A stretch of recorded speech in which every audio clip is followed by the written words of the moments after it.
Good day mga kamotovlog! Ngayong araw magre-repost tayo ng video para ma-share sa inyo pag-convert ng 4-stroke CDI para sa mga ka-2-stroke natin dyan. Unang step, hanapin natin ang TDC or Top Dead Center. At sunod na step, maglagay tayo ng marking sa pagkaka-Top Dead Center or TDC para makuha natin ng firing before top.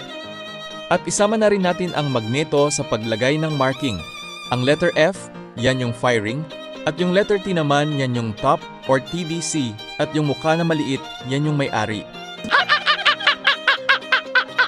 At dyan guys, sa magneto, naglagay pala ako ng marking, kung saan dyan tayo magwe-welding ng kapirasong bakal para dumaan ito sa pulser na siya ang magbibigay command kung kailan mag-ignite yung kuryente papuntang spark plug.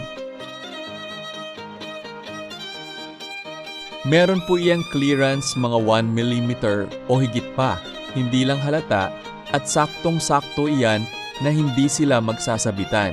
At iyang primary coil guys na may balot na yellow-green, tinanggal ko na yan dahil ang gagamitin nating CDI ay DC or karamihan sa tawag ay battery operated.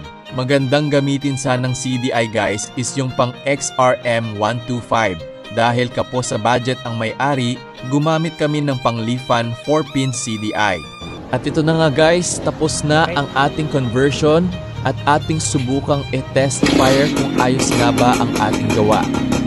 Base nga sa resulta, easy start siya at stable ang minor pati sa high RPM.